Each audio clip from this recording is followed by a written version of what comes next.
The man known to history as Benito Mussolini was born on the 29th of July 1883 in the small town of Dovia di Predapio in the Emilia-Romagna region of central Italy. His full baptismal name was Benito Amilcare Andrea Mussolini.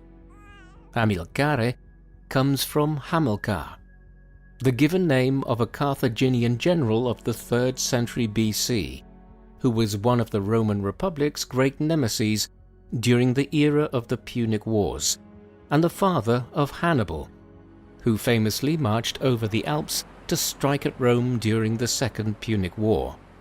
The Carthaginian middle name is a somewhat ironic one for Mussolini to have had, given that he later viewed himself as a leader who was restoring Italy to the greatness it had enjoyed in Roman times. This video is brought to you by War Thunder, the most comprehensive vehicle combat game ever created, available now for free on PC, consoles and mobile devices. With War Thunder, you can take command of over 2,500 tanks, planes, helicopters and ships from 10 major nations, ranging from biplanes and armored cars from the 1920s to the fighter jets and main battle tanks of today. Immerse yourself in the intense combat of War Thunder, where incredibly detailed vehicles, realistic graphics, and authentic sound effects place you right at the helm of the most powerful war machines of our time. Join a worldwide community of over 70 million players in epic PvP battles today and delve into the breathtaking experience that is War Thunder. With an unmatched wealth of high-quality content to discover, there's simply no game better suited for fans of military history.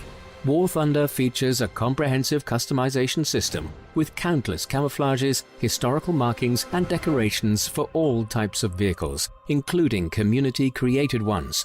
You can also drive any tank and fly any aircraft with nothing but your mouse and keyboard or controller, even in simulator mode. Play War Thunder now for free on PC, PlayStation, Xbox or mobile devices. Use my links in the pinned comment or video description to sign up. New players and those who haven't played in 6 months will also receive a massive bonus pack on PC or consoles that includes multiple premium vehicles, the exclusive vehicle decorator Eagle of Valor, 100,000 Silver Lions and 7 days of premium account. Available for a limited time only, so don't miss it.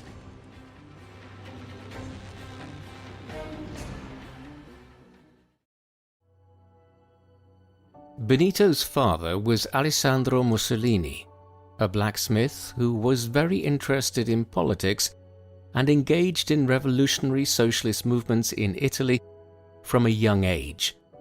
He spent several years in the late 1870s and early 1880s under a form of house arrest as a result of his political activities, and was only given his liberty a year before Benito's birth. Benito's mother was Rosa Maltoni.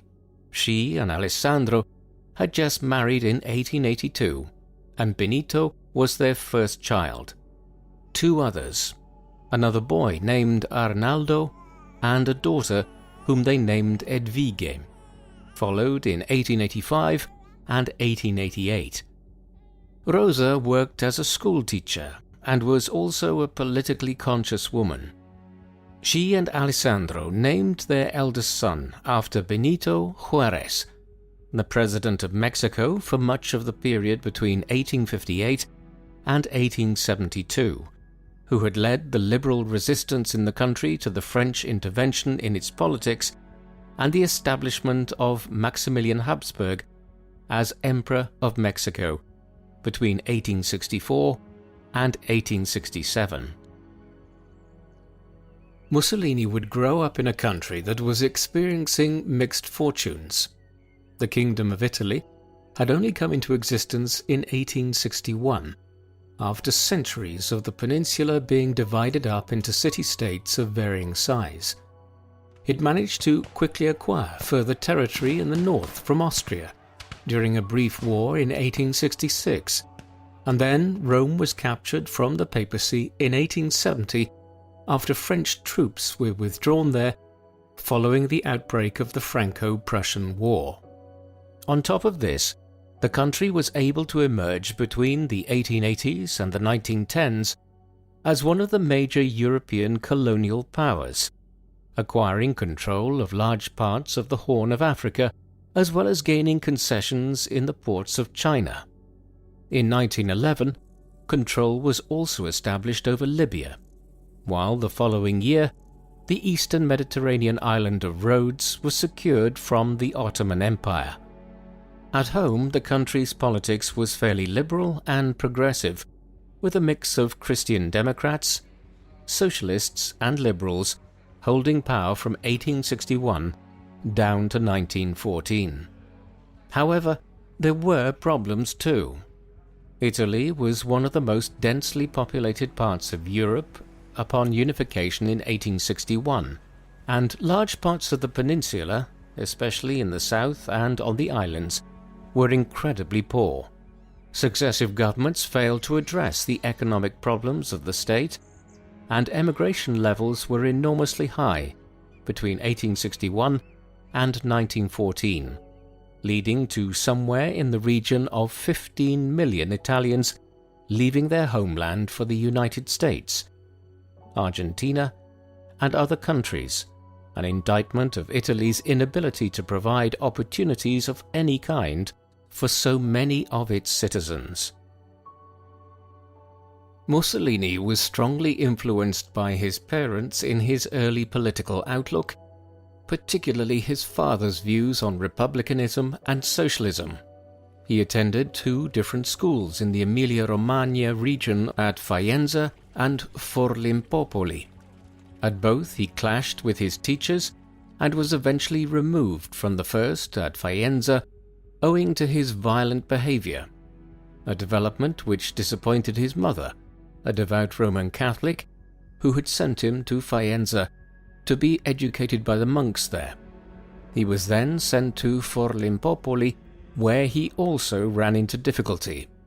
Nevertheless, he was acknowledged as being an intelligent child, and when he was just 18 years old, in 1901, he managed to graduate with a diploma to become a schoolteacher at the elementary level.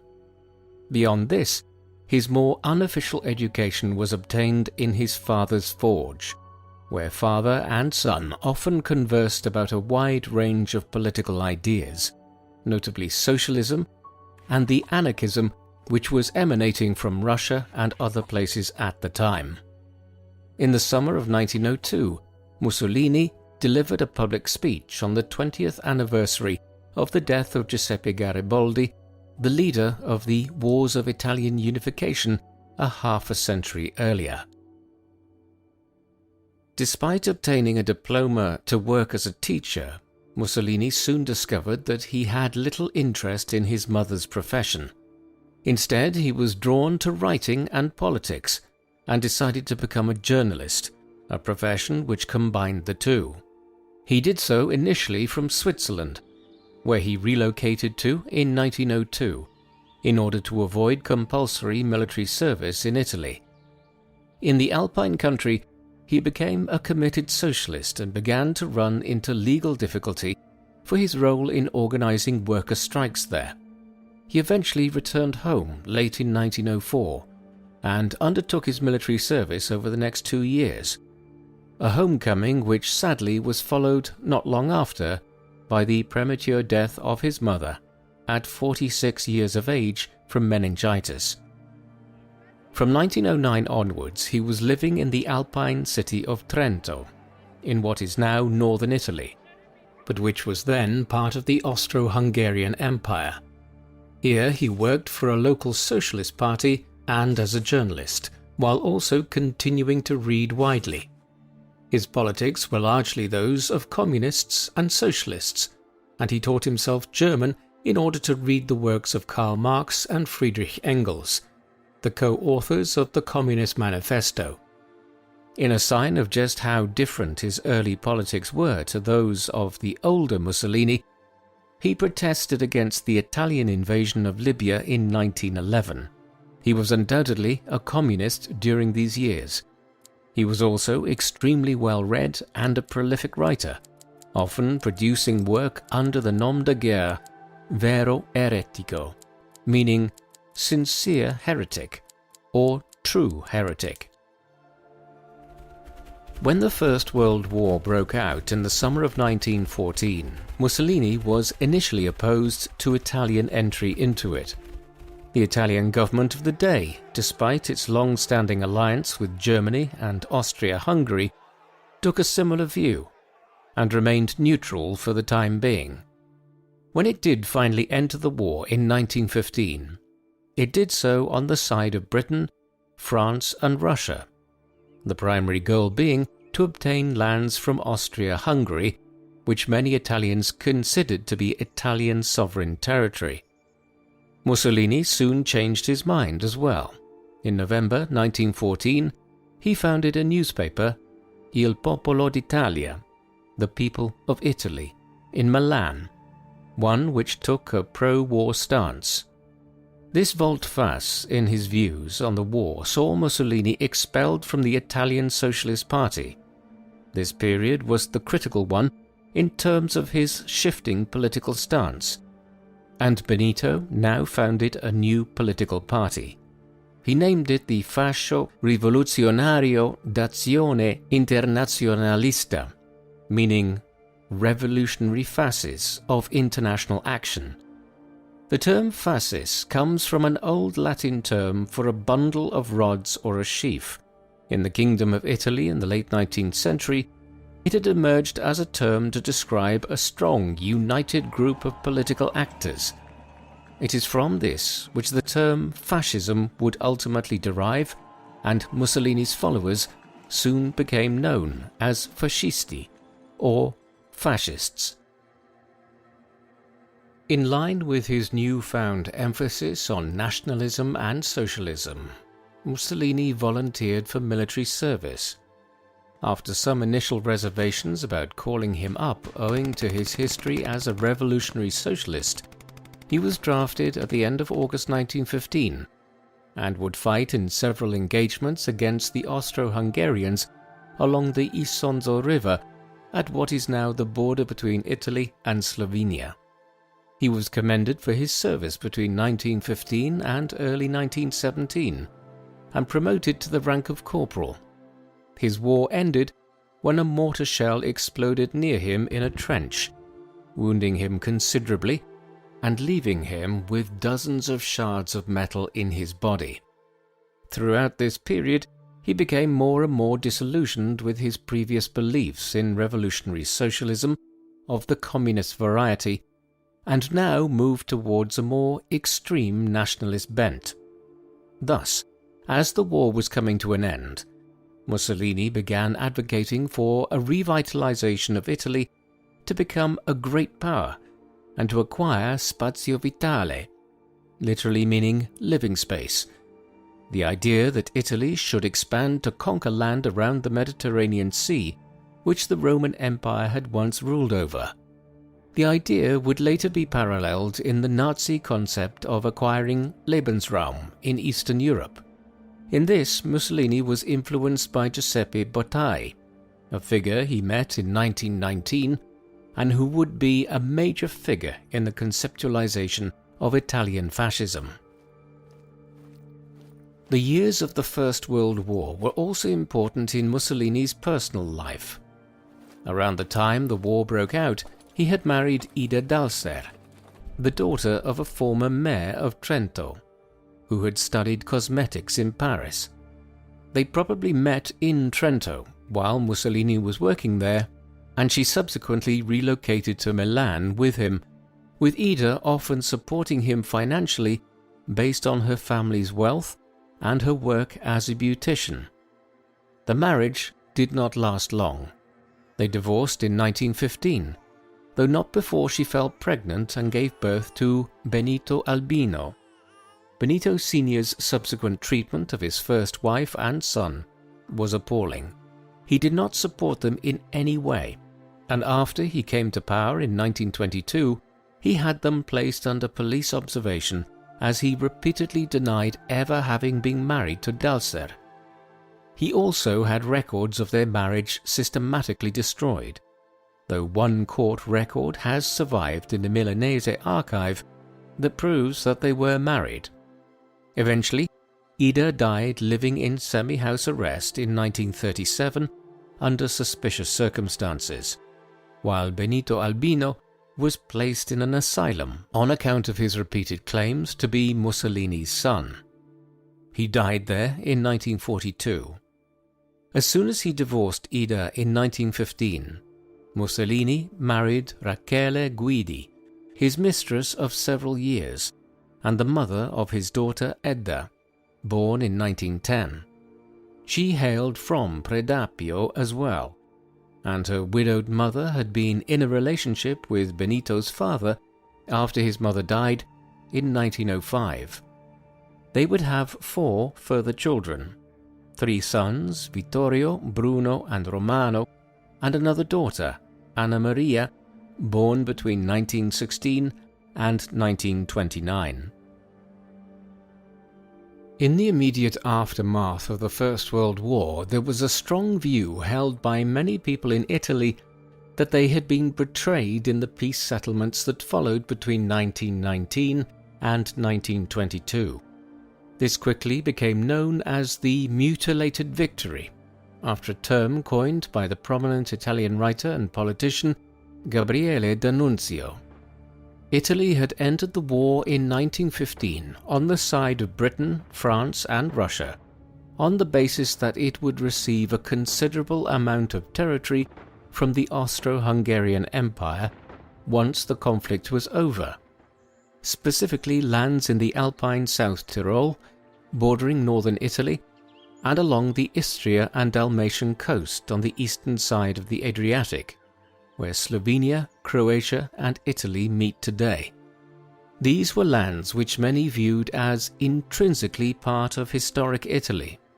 Many Italian nationalists also sought control over Albania, a country which had been ruled by Italian powers at various times in the ancient and medieval past. Some of these demands were met in the peace negotiations, but Albania became an independent country once again, and Italy did not receive all the territory it had sought on the eastern side of the Adriatic, some of which instead went to the kingdom of Croats, Serbs and Slovenes, that would later become Yugoslavia. This, along with the country's enduring economic problems, meant that while Italy was one of the victorious powers in the First World War, it did not feel that way for many Italians. Mussolini's nascent fascist movement evolved quickly between 1919 and 1922 to take advantage of this sense of Italian alienation. In March 1919, he founded the Fasci Italiani di Combattimento in Milan, which transliterates as Italian Fighting Bands, a clear sign of the shift towards a more militant politics. They soon were forming squadrismo, squads of black-shirted paramilitaries or squadristi, who, in the febrile atmosphere of Italian and European politics in the post-war era, attacked people of Slavic heritage in Italian cities and towns, the perceived enemy of Italy in the contested Adriatic coastal regions. In a striking sign of Mussolini's break from his radical socialist past, the black-shirts were also soon involved in running battles with communists in northern Italy, notably during a general strike in Milan in 1920. The black-shirts were the first of numerous fascist paramilitary organizations that would appear in Europe over the next decade or so, others being the SA brown shirts of the Nazis, the black shirts of Oswald Mosley in Britain, and the green shirts of the Yugoslav Radical Union in the Balkans. The black shirts in Italy would remain a feature of Mussolini's organizations even after he established a new party again in 1921. This was one known as the Partito Nazionale Fascista, or National Fascist Party. It would be the first fascist party to seize power anywhere in Europe. What is perhaps most striking about Mussolini's movement is the speed with which he managed to secure power. The National Fascist Party was established in November 1921, and less than a year later, Mussolini was in charge of Italy. In the 1921 general election, while still campaigning as the Fasci Italiani di Combattimento, Mussolini and his followers had won 35 seats in a general election as part of the wider National Bloc. The same election ended in a deeply divided parliament, and Italy's unstable post-war politics continued. Indeed, the situation became worse as Mussolini began engaging in a fascist insurgency whereby he sought to destabilize the country and present his National Fascist Party as the most suitable option to stabilize the situation. Matters boiled over into disorder in August 1922, when Mussolini's black shirts effectively seized control of Milan, attacking socialist organizations all over the city and appointing their own members to municipal offices. When the national government in Rome did little to stop him in Milan, Mussolini was emboldened. He now began preparing to march on Rome, principally from Milan, but also ordering units of squadristi to do so from Naples and other towns and cities. The march on Rome commenced on the 28th of October 1922 and would end 3 days later with somewhere over 25,000 black shirts involved. Mussolini himself did not lead the march, though he did appear at critical junctures to be opportunely photographed as though he did. It all had the desired effect.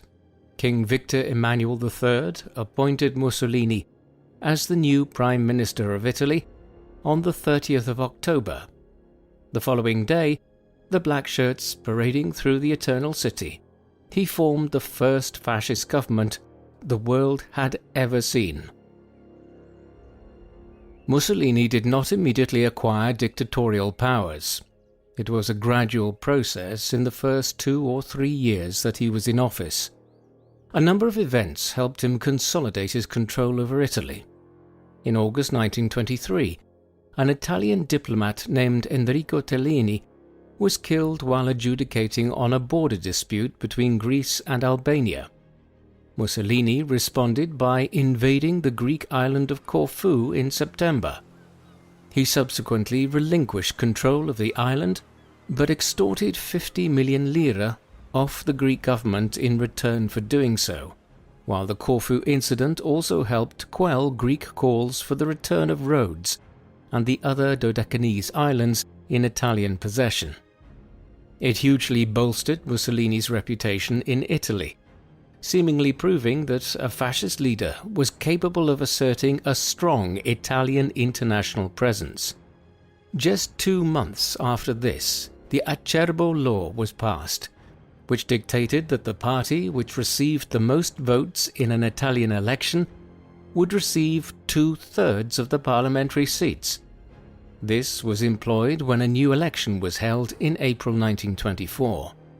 While the election itself was somewhat fair, the application of the wildly undemocratic Acerbo Law ensured Mussolini completely controlled the parliament that resulted from it. Finally, in 1926, all other political parties other than Mussolini's National Fascist Party were banned, completing the transition to a one-party dictatorship. In line with this, Mussolini increasingly became known as Il Duce, the leader, a title which Adolf Hitler would later adopt in Germany, though using the Germanic Führer. The question arises from all of this as to what extent Mussolini was the architect of European fascism, an ideology that would be adopted by a wide range of countries across Europe in the 1930s. There is no denying that Mussolini was a pivotal figure in this, not simply because it was he that led the National Fascist Party and the Black Shirts to power, but also because he wrote extensively on the topic in numerous essays and books in the 1920s and 1930s. most notably The Doctrine of Fascism, an essay he produced in 1927. Yet others were just as significant, notably the political philosopher Giovanni Gentile, who served as the Minister for Education early on in Mussolini's government. Gentile composed a work entitled Manifesto of the Fascist Intellectuals in 1925, following the Conference of Fascist Culture in Bologna that March, and many other Italian intellectuals signed it. He was also probably involved in writing the first draft of Mussolini's Doctrine of Fascism. There were numerous others who were just as involved in the origins of fascism. For instance, though he would come to oppose Mussolini's regime, Gabriele D'Annunzio, the prominent political figure and writer who devised the concept of a mutilated victory for Italy after the First World War, was a major inspiration for Mussolini's ideas. One element of fascist movements seen elsewhere in Europe, which Mussolini was most certainly the creator of, was the concept of a fascist secret police. In 1927, as he continued his consolidation of power, Mussolini established the Opera Vigilanza Repressione Antifascismo, the Organization for Vigilance and Repression of Anti-Fascism. This forerunner of the Gestapo in Germany would eventually grow to about 50,000 operatives and was responsible for carrying out thousands of raids and interviews every week at the height of their efforts to crush any activities they deemed anti-fascist. Heinrich Himmler, the head of the Nazi SS, would subsequently visit Italy to see the OVRA in action. Not everyone looking on at the development of the Italian police state in the 1920s and 1930s was appalled. For instance, Winston Churchill, the future wartime leader of Britain, expressed some admiration for what Mussolini had achieved in bringing stability to Italy and reducing lawlessness, as did many other international leaders. A part of this was owing to the manner in which Mussolini and the Italian fascists seemed to have bridled the mafia in Sicily, with Mussolini's appointee Cesare Mori overseeing an immensely successful campaign of repression against the Sicilian crime syndicate between 1925 and 1929.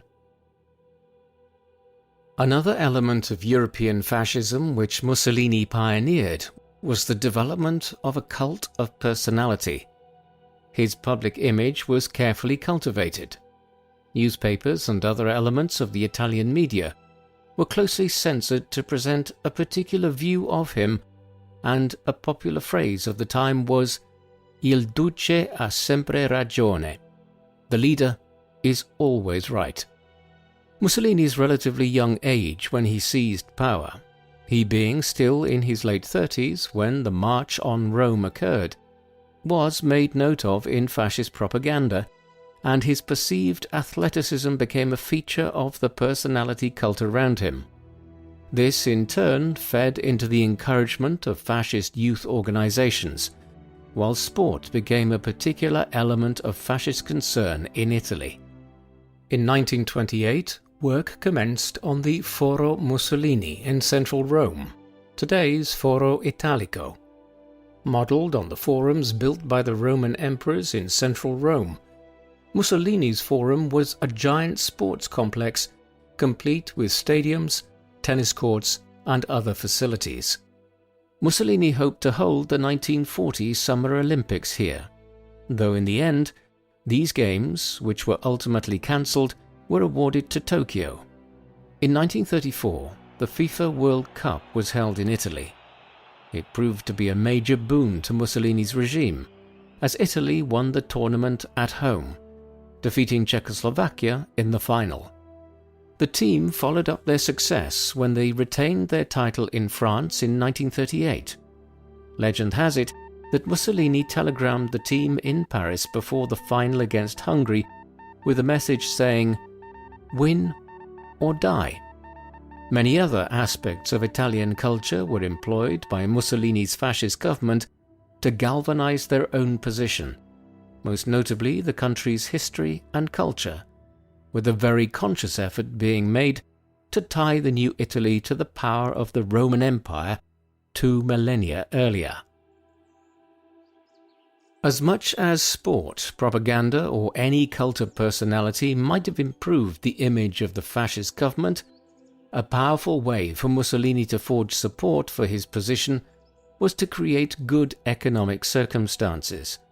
The fascists had largely come to power in 1922 because of the economic and political chaos which had enveloped Italy for several years after the war. Mussolini benefited enormously from the fact that he came to power just as the European economy as a whole was beginning to stabilize and enter a period of enormous economic growth, the Roaring Twenties.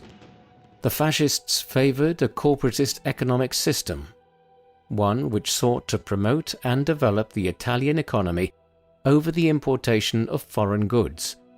This led Mussolini to engage in protectionist measures, such as the imposition of high tariffs on foreign imports in order to promote domestic industry. Some measures during the era had lasting benefits, most notably the draining of the Pontine Marshes, a large swamp south of Rome which had been a breeding ground for malaria in central Italy for thousands of years. From the late 1920s onwards, a policy of draining these extensive lands and creating model new towns like Latina, Pontinia, and Pomezia was undertaken. It was an immensely successful initiative. Nevertheless, more broadly, the Great Depression hit Italy just as badly as the rest of Europe, giving the lie to the 1930s myth that fascism was a more effective economic system. Ultimately, Mussolini ordered the mass state takeover of the Italian economy, and it would take until the mid-1950s before Italy returned to the economic output seen in 1929, before the Depression began. Throughout these years, Mussolini still continued to play the part of a happily married man, and his second wife, Rachele, would remain married and devoted to him until his death in 1945. However, he was a serial philanderer, one who had a great many mistresses over the years, and probably a huge number of casual partners. One of the more famous was Margherita Sarfatti, a prominent Jewish Italian art critic and journalist who wrote a biography of Mussolini in the mid-1920s, shortly after he came to power. We can get a sense of how many others there were from the fact that Mussolini is known to have sired at least 9 illegitimate children with 8 different mistresses. Mussolini's last illegitimate child, Elena Curti, only passed away in 2022 at the age of 99. An important part of Mussolini's approach towards government was the aim of building Italy into a great power and rectifying the perceived injustice the country had suffered at the end of the First World War. One of the resentments held by many Italian nationalists was that, unlike Britain and France, Italy had not received control over mandated League of Nations territories, such as Germany's former African colonies, or the lands of the Ottoman Empire in the Levant. Mussolini would seek to remedy this by solidifying Italian control over its existing colonies and expanding them where possible. He began in Libya, a large colony in the Maghreb which Italy had acquired nominal control over in 1911, but which remained unstable. Between 1923 and 1932, the pacification of Libya was engaged in liberal policies that had been adopted after the First World War were announced, and ethnic laws were introduced that, for instance, forbade intermarriage between Italians and the Arab and Berber natives. Thousands of Italian colonists were also brought in. A fierce war of resistance was then engaged in by the natives. one which led to the use of chemical weapons, mass murder, and the development of a concentration camp system by Mussolini's regime. Huge numbers of Bedouin and Berber people were also moved from their traditional homelands and resettled as part of a program of genocide and ethnic cleansing. In all, around 50,000 natives are understood to have been killed by the Italian government during the pacification of Libya, though precise figures are hard to establish for a country where demographic records were extremely limited in the early 20th century. Once the pacification of Libya was completed in the early 1930s, Mussolini turned his attentions to the Horn of Africa. Here, Italy had two colonies that were in relatively close proximity to one another, but divided geographically. These were Italian Somaliland, corresponding closely to modern-day Somalia and lying on the Indian Ocean side of the Horn of Africa, and Italian Eritrea, a colony lying on the Red Sea end of the region. Between them lay French and British colonial enclaves and the Ethiopian Empire, or Abyssinia, virtually the only native polity in Africa not to have been colonized between 1870 and 1914. The Japanese invasion of Manchuria in 1931 and the establishment of the puppet state of Manchu Kuo had badly damaged the League of Nations' remit to protect the national independence of sovereign states, and so the Italians invaded Ethiopia in October 1935, with little concern for the potential international backlash.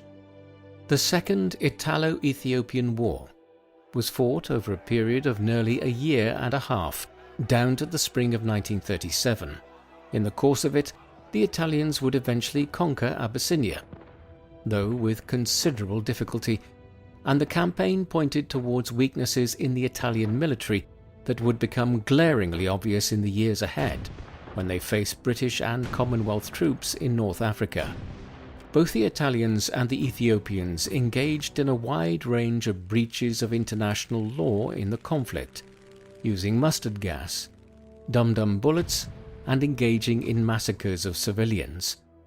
The Abyssinia conflict was something of a nail in the coffin for the League of Nations, and also demonstrated that the world had moved into a new era of conflict and breaches of international law. The Italians' campaigns of genocide and ethnic cleansing in both Libya and Ethiopia in the 1920s and 1930s raises questions about Mussolini's racial views. They were different to those espoused by the Nazis in Germany. Hitler and his followers adhered to a very systematic racial hierarchy which held that there were pure races like the Nordic and Aryan peoples of Northern and Central Europe that were racially superior to others, like the Slavic people of Eastern Europe. Mussolini had little time for this rigid system of classification. He was on record many times as saying that the idea of pure races within Western and Central Europe, parts of the continent where people had intermarried and moved between countries over thousands of years, was somewhat nonsensical. However, he did adhere to some elements of this. For instance, because Eastern Europe was divided culturally, socially, and politically from Western Europe through most of the medieval and early modern eras, he did accept that the Slavic people were different to the peoples of Western Europe, and was more than willing later to exploit this racial view of the Slavs to make claims on territory in the Balkans for Italy. Elsewhere, he was nowhere near as anti-Semitic as Hitler or the Nazis in general, even being on record as praising the contribution of Jewish Italians to the country's war effort between 1915 and 1918, while he also had several Jewish lovers. The Italian fascist regime would only begin to adopt anti-Semitic policies in the late 1930s once it allied with Germany. Yet where Mussolini's racial views were very clear was when it came to black people almost anywhere. He regularly made statements about how white Americans would be overtaken by black communities in the United States, and spoke about disparate birth rates between white and black people in Europe and the Americas. Thus, where Mussolini's racial views were most prominent was when it came to white and black ethnic groups. This in part explains the particularly brutal nature of the pacification of Libya and the Second Italo-Ethiopian War. Mussolini did involve Italy in another conflict during these years. In the summer of 1936, while the fighting was still going on in Ethiopia, the Spanish Civil War erupted after a failed coup in the country. It pitted a right-wing nationalist faction against a left-leaning Republican army. Through a series of deaths of more senior commanders, General Francisco Franco would end up as the leader of the nationalists in the course of the war, and the regime he would eventually establish is generally considered a fascist one, though skewing more towards corporatism, a subtle distinction within the politics of the era. Throughout the 2.5 years it was fought, down to the victory of Franco and the nationalists early in 1939, a wide range of European powers contributed forces and aid to one side or the other, as it became a proxy war between fascism and communism in Europe. Mussolini was a particularly avid supporter of Franco, his view being that it would be best to have a closely allied fascist regime in Spain so that right-wing governments had substantial control over the Western Mediterranean. The Royal Italian Navy played a particularly important role in the conflict, helping the nationalists to break a Republican blockade of nationalist territory in Spain's Moroccan colonies. The Italian Corpo Truppe Volontarie, a force of Italian volunteers or irregulars, also made a major contribution to the nationalist victory, reaching 50,000 men at its height. The Spanish Civil War was significant in also being the first episode during which Mussolini was closely aligned with Adolf Hitler and Nazi Germany. Both fascist states provided aid to Franco. However, it is a common misconception that Mussolini was a natural ally of Hitler's after the Nazis seized power in Germany in 1933. In reality, Mussolini was skeptical about the possibility of a German alliance throughout the 1930s. A core issue was the Nazi desire for union with Austria to form a Greater Germany. Italy had long-standing claims on land in the South Tyrol region of Austria, bordering the plain of Lombardy, and this created a rivalry between Italy and Germany over Austria. Throughout the period from 1933 to 1938, during which the Nazis attempted to seize control of Austria through numerous means, Mussolini was supportive of the Fatherland Front government in Vienna. It was only gradually from 1937 onwards, once Mussolini needed German support for his actions in the Horn of Africa, and the two began cooperating together in Spain, that an agreement was reached in 1937, whereby Mussolini would not overtly resist German annexation of Austria, provided that Hitler would never make claims on any lands which Italy had obtained from Austria at the end of the First World War. With this agreed, Hitler went ahead and annexed Austria in March 1938. At the Munich Conference, convened in September 1938, over German claims to the Sudetenland in Czechoslovakia, Mussolini was a subtle ally of Hitler's, though not overtly, still at this stage. In many ways, the growing alliance between Mussolini and Hitler was a strange one.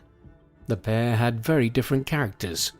Mussolini was a brash, outspoken and emotive individual, one regularly used to being photographed in his swimming trunks with famous Italian actresses, a practice Hitler ridiculed. Yet for all Hitler's supposedly contrasting seriousness, it was Mussolini who found himself bored by the Austrians' racial rants when they had first met in Venice in 1934.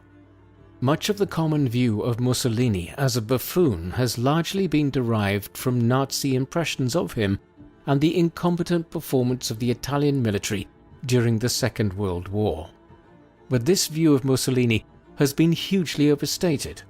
The Italian dictator was the father of European fascism and had authored multiple books, ranging from writings on politics to a biographical study of Jan Hus, the Bohemian religious reformer of the early 15th century, whose work was an antecedent to Martin Luther and the Protestant Reformation.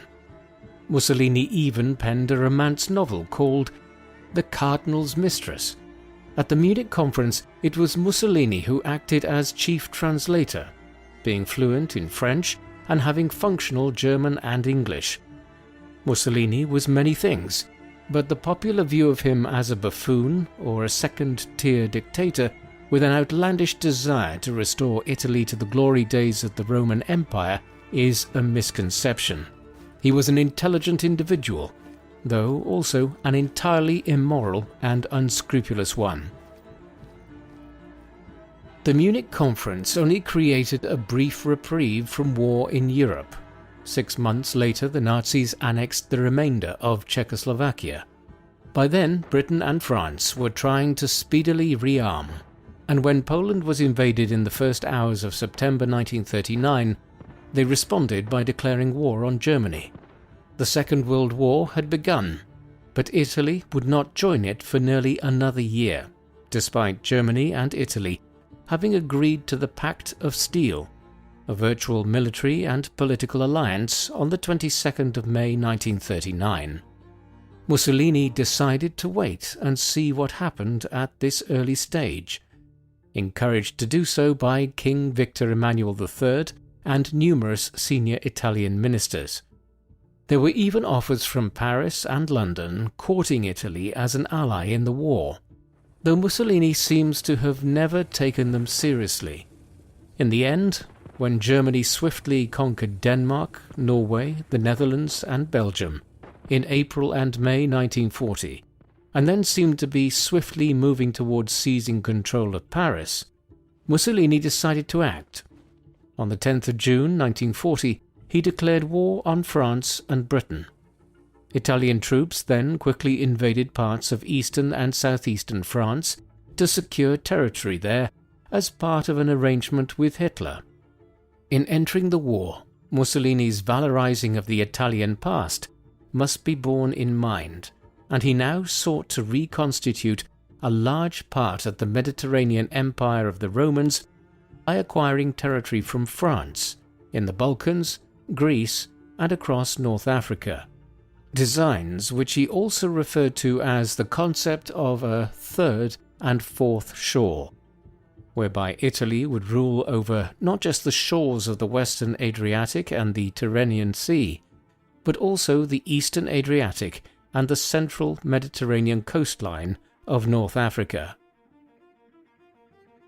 Mussolini and the Italian fascists had already begun their efforts to acquire a third shore in the Balkans even before the Second World War began. While Britain and France were distracted with trying to curb the Nazis' endless demands for lands in Central Europe in 1938 and 1939, Il Duce formed a plan to invade the Kingdom of Albania just across the Straits of Otranto from southern Italy. On the 7th of April 1939, just weeks after the Germans had taken over Czechoslovakia and the city of Memel on the Baltic Sea coast, Mussolini struck, sending an expeditionary force of over 20,000 men to invade Albania. With modern aircrafts and battleships, the invasion was a complete success, and an Italian protectorate was established in Albania just a week later. London and Paris made few objections, hoping at this juncture that they could still win over Mussolini to join them against the Germans.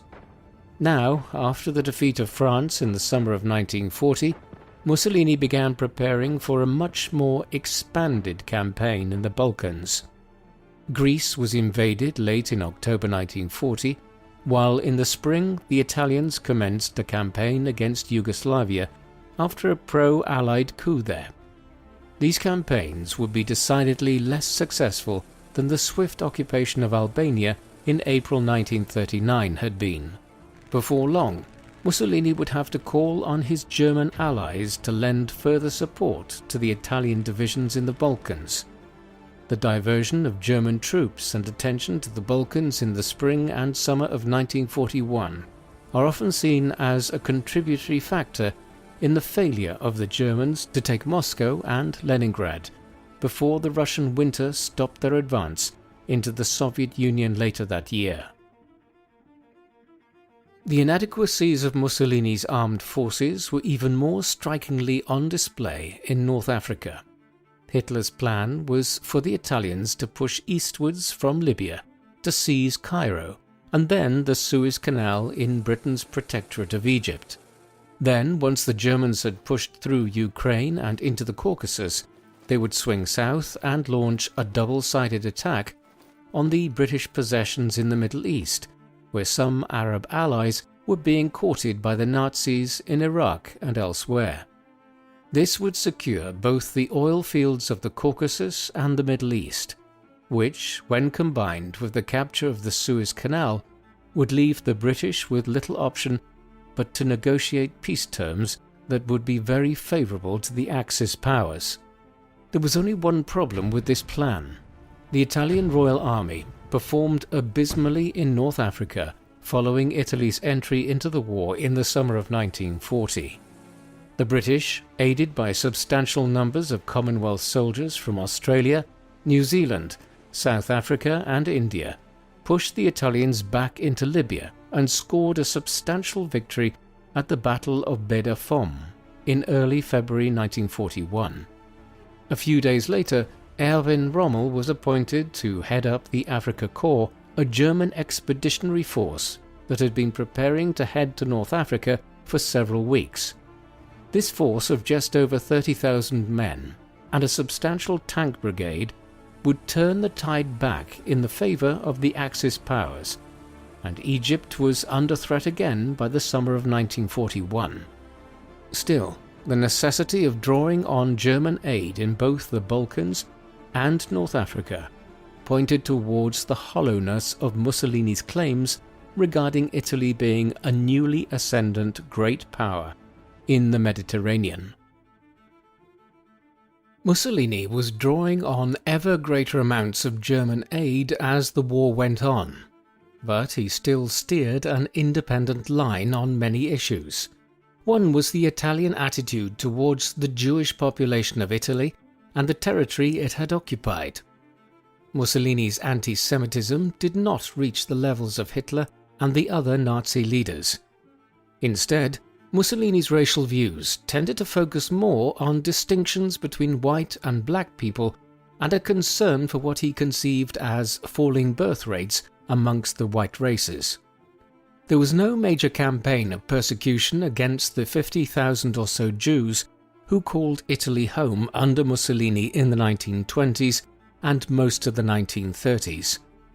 A turning point was 1938, as Mussolini drew closer to Hitler and the Nazis. At that juncture, a watered-down Italian version of the German Nuremberg laws were introduced in Italy, ones which removed Italian Jews from government jobs and regulated intermarriage between Jews and non-Jews. It is clear that these measures were not intensely enforced, and that Mussolini had introduced them more to appease the Nazis than anything else.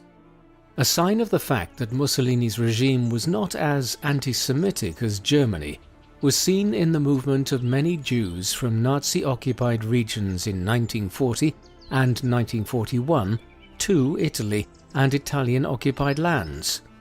The Holocaust, as we will see, would only really strike Italy once the Germans became the de facto occupying power in the autumn of 1943.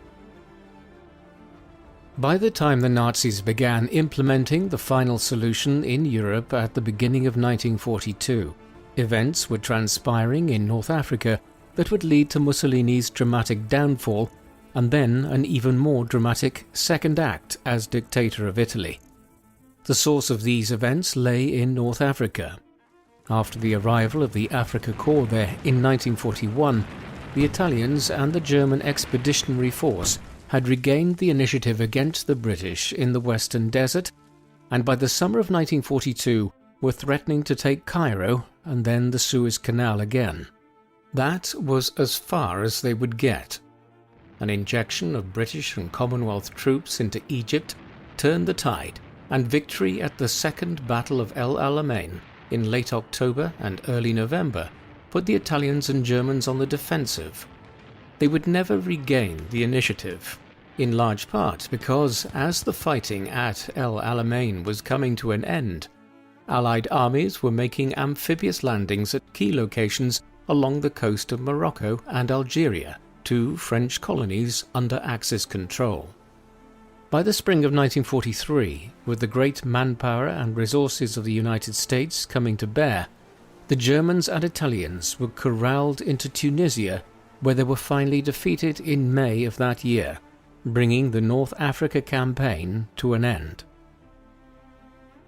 Even before victory was achieved in North Africa, plans were well underway amongst the Western Allies to open a second front in Europe to take some pressure off the Soviet Union in Eastern Europe by diverting German resources elsewhere.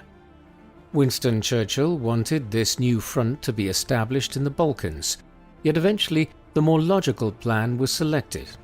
This was to invade the island of Sicily, lying close to the massed Allied forces in Tunisia, and then quickly cross the short distance to southern Italy. What was codenamed as Operation Husky began with an aerial bombardment of Italian positions on the 9th of July 1943, followed by an amphibious assault on the west and south of Sicily on the 10th, during which over 150,000 Allied troops began making landfall. The Sicily campaign would last 6 weeks before the island was fully secured by the Western Allies, succeeding in drawing extensive German resources away from Eastern Europe in the process to shore up the defence of Italy. A 2.5-week reprieve followed before the Allies began the process of transferring hundreds of thousands of soldiers across the Straits of Messina and through the Gulf of Taranto and the Tyrrhenian Sea into southern Italy to begin the conquest of Italy on the 3rd of September. Just over 3 years after entering the war, it was all ending in complete disaster for Mussolini. Even before the conquest of Sicily had been completed, Mussolini had been toppled in Rome. Mussolini was unquestionably the dictator of Italy from 1922 onwards, but he did rule alongside others, the Grand Council of Fascism being the foremost governing body of the regime. It was made up of senior army generals, leading members of the largely ceremonial Italian parliament, and a wide range of ministers and heads of corporate governing bodies.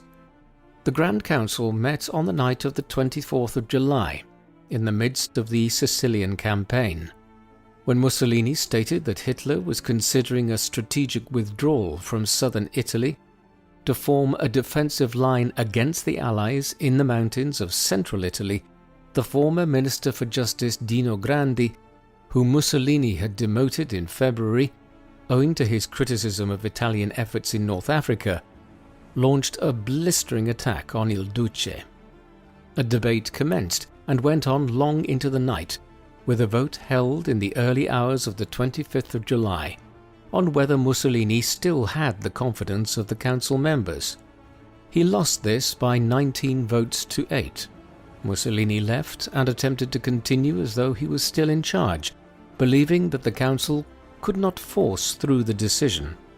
But at a meeting with King Victor Emmanuel III the next day, he was formally relieved of his office and placed under arrest. General Pietro Badoglio was then appointed as the new Prime Minister. Mussolini was detained for a time in various locations and would soon be taken to the Hotel Campo Imperatore in the massif of Gran Sasso, in the mountains to the east of Rome in late August. While he was under arrest, the new government of Badoglio was secretly entering into negotiations with the Allies to surrender to them and bring Italy out of the war, now that the devastation of the country and inevitable defeat lay ahead. To the north, Hitler and his generals were more than aware that this was probably occurring and had already developed their own plans for taking over Italy and the Italian armed forces before they could capitulate to the Allies. They would initiate this plan, codenamed Operation Axe, in early September. On the 3rd of the month, the very day the Allies began landing in southern Italy, the Italian government announced that it had agreed an armistice with the US and British. In response, Operation Axe was initiated. Hundreds of thousands of Italian troops were requisitioned into the German armed forces by appointing German commanders over their divisions, while German units flooded into northern Italy and began seizing control of large swathes of the peninsula. The Italian government itself eventually left Rome and headed south to join the Allies, while the Germans seized the capital and now prepared to make the Allies fight a bitter battle to secure central Italy. The Battle of Monte Cassino would rage throughout most of the first half of 1944. While Operation Axe was being carried out, Mussolini was still being held prisoner at the Hotel Campo Imperatore on the Gran Sasso Massif. Hitler and the Nazi High Command were aware that they needed a figurehead to impose control over northern Italy, and also that it needed to be made clear to the leaders of other Axis-aligned countries in Central Europe and the Balkans that if they came into jeopardy, the Germans would support them. Thus, a plan was concocted to rescue Mussolini. On the 12th of September 1943, a small unit of German paratroopers, led by the Special Operations Commander Otto Skorzeny, paraglided onto the mountaintop near the hotel the former fascist leader was being held in, while a separate team secured the cable cars that led up to the hotel lower down the mountain. They then entered the hotel and rescued Mussolini from the small unit assigned to guard him. A small plane was flown in to airlift Mussolini out. The Gran Sasso raid was so successful that even Churchill remarked on it as an operation of, quote, great daring. Mussolini was now established as the leader of a newly formed Italian Social Republic, the administrative capital of which was fixed at the town of Salo in northern Italy. Daring though it might have been, the Gran Sasso raid effectively made Mussolini a puppet ruler for Hitler in Italy. Upon being rescued from the mountains of central Italy, Mussolini was first flown to Prussia in northern Poland to meet with Hitler at his Wolf's Lair headquarters near Rastenburg. Here it was made clear to him exactly how reduced his position would be. The Nazis were to effectively annex the northeast of Italy into the cumbersomely titled Operational Zone of the Adriatic Littoral, while the fascist independent state of Croatia was granted lands on the eastern side of the Adriatic, south towards Split. Ironically, these were the lands which had been so contentious and led to the idea of a mutilated peace for Italy after the First World War, aiding the rise of the fascists in the first place. Having been humiliated through this stripping away of Italian land, Mussolini returned to Italy. He would reside for the last year and a half of his life at a nice villa on the shores of Lake Garda near Gargnano in northern Italy. He had very little authority over the Italian Social Republic, which he was the nominal head of. Instead, he and his mistress, Clara Petacci, lived here under a form of semi-house arrest, guarded by the SS and having his correspondence screened to ensure he was not in any form of illicit contact with the Allies or the Italian government that had renounced him in the summer of 1943. When interviewed early in 1945, he expressed the view that he was little more than a walking corpse, a puppet for the Nazis waiting to be caught and executed by the Allies. Mussolini would not have to wait much longer for the Allied anvil to fall on him. The Germans and the Allies spent much of the remainder of 1943 consolidating control over their respective positions in northern and southern Italy. The first half of 1944 was then locked in the dual battles of Anzio and Monte Cassino in central Italy, south of Rome, with the Allies finally breaking the deadlock in May. Rome was one of the first major European capitals to be liberated by the Allies on the 4th of June 1944, a full 2 months before the liberation of Warsaw and Paris in August 1944. Thereafter, with the Western Front now opened in France, the strategic priority for the Western Allies shifted away from Italy, although the Allied advance continued at a slower rate into Tuscany and Mussolini's native Emilia-Romagna, while it was now possible to use Rome as a strategic base from which Allied bombing of northern Italy and Austria was initiated. In the interim, the Germans had begun extending the final solution to northern and central Italy, while the substantial communities of Jewish people in Rome, Milan, Genoa, Florence and Venice had largely avoided persecution under Italian fascist rule. As soon as Operation Achse was implemented in the autumn of 1943, the SS arrived into Italy and began detaining thousands of Italian Jews and deporting them north towards Auschwitz. They were systematically obstructed in their efforts by ordinary Italians, and over 40,000 Italian Jews, over 80% of the total Jewish population in the country, would survive the war. In early April 1945, with the Battle of Berlin commencing far to the north and the Western Allies fanning out all over western, southern and central Germany, Operation Grapeshot was commenced in Italy. This involved hundreds of thousands of Allied troops moving north to try and break through the Gothic Line, a series of German defences blocking the southern route into the plain of Lombardy. On the 18th of April, in response to the Allied advance, Mussolini moved from Gargnano to Milan. Unlike many of the German Nazi leaders who would kill themselves before being captured, Mussolini intended to be taken alive and believed that he could negotiate decent terms through the intercession of the Archbishop of Milan, Alfredo Schuster. But a meeting between Schuster and Mussolini a week later failed to result in an agreement after Mussolini resisted a demand by representatives of the Italian communist partisans who had been fighting the Nazis in northern Italy to declare himself in favour of an unconditional surrender to the Allies. Perhaps Mussolini believed he would be murdered by the Germans if he did so.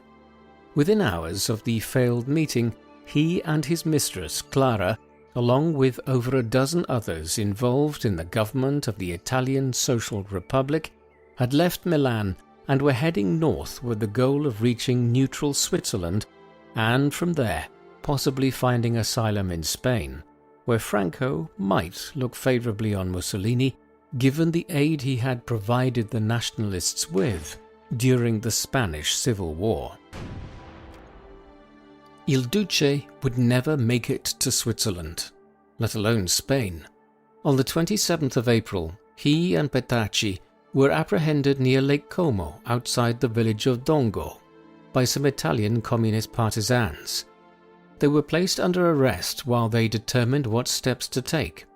It was well known that Mussolini, like all other Axis leaders and war criminals, was to be handed over to the Allied authorities in order for him to stand trial before the International Military Tribunal that would soon assemble in the city of Nuremberg in Germany once the war ended. The partisans had other ideas. Under the orders of Walter Audizio, a leading Italian communist partisan, Mussolini, Petacci and the rest of their party were executed before a firing squad on the 28th of April 1945 in the village of Giulino. He was 61 years old at the time.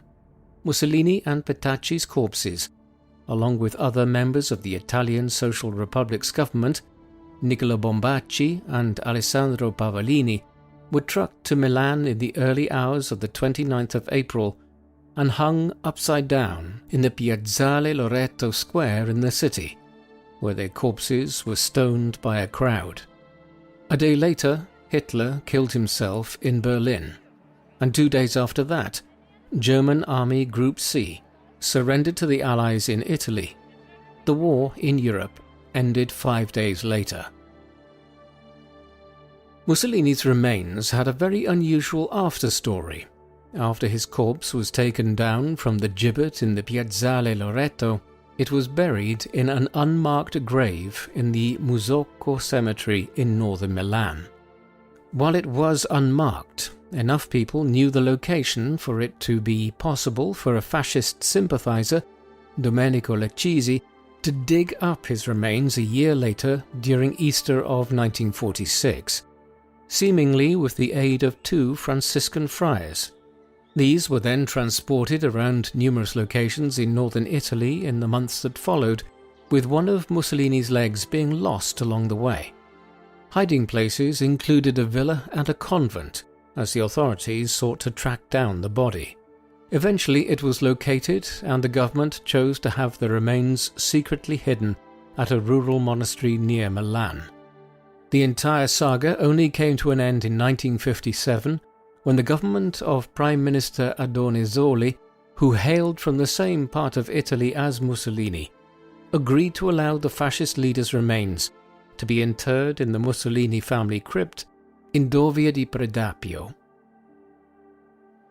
To some extent, Mussolini's shadow would continue to hang over Italy and its politics in the post-war era. Christian Democracy emerged as the most important political party, an organization which had its roots in the Italian People's Party, an entity created in 1919 which had splintered into pro- and anti-fascist factions. For instance, the first post-war Prime Minister of Italy, Alcide de Gasperi, had originally supported the People's Party's involvement in the first Mussolini government in 1922, though he later renounced his support. More broadly, Christian Democracy veered to the right of the political spectrum.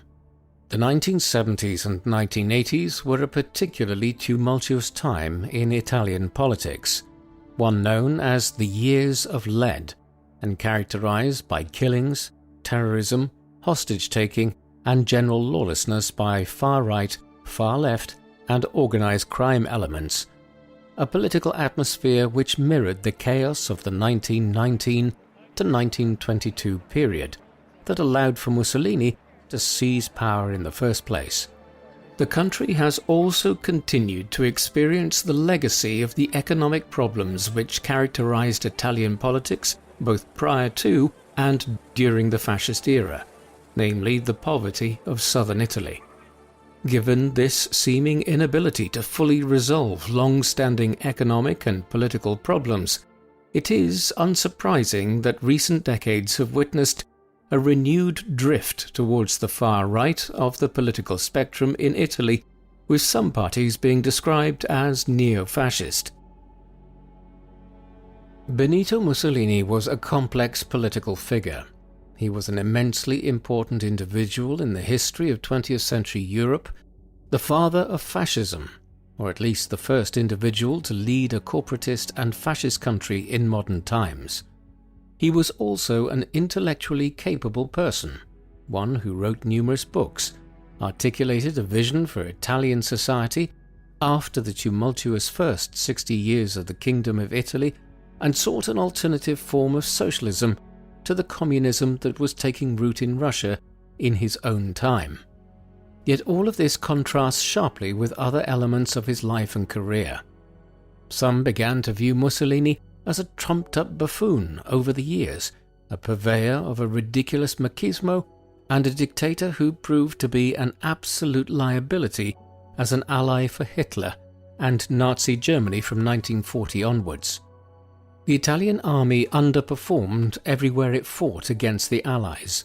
It was only when the Afrika Korps arrived to North Africa early in 1941, and after the Germans took over the remnants of the Italian army in Italy and the Balkans in the autumn of 1943, that the Allies began to meet stiff resistance on both fronts. In this sense, it was fitting that Mussolini had to be personally rescued from his own people by the Germans in September 1943, and spent the last year and a half of his life as little more than a German puppet ruler. Still, we should not view Mussolini as an insignificant figure. His racial views and capacity for mass murder were nowhere near as extreme as those of Adolf Hitler, but in both his colonial policies in Africa in the 1920s and 1930s, and in tying his mast to that of the Nazis from 1940 onwards, he inflicted an enormous amount of suffering on the lives of many people around the Mediterranean and the Horn of Africa. What do you think of Benito Mussolini? Did he represent a significantly different form of fascism than the Nazis? Or did the actions of Italy in Africa, under his watch, demonstrate that he was just as genocidal as Hitler? Please, let us know in the comment section. And in the meantime, thank you very much for watching.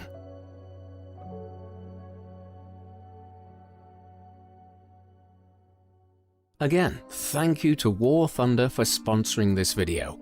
Don't forget to play it for free on PC, PlayStation, Xbox or mobile now by using my links in the pinned comment or video description. New and returning players that haven't played in 6 months will also receive a massive bonus pack across PC and consoles, including multiple premium vehicles and other goodies. Available for a limited time only, so make sure not to miss it.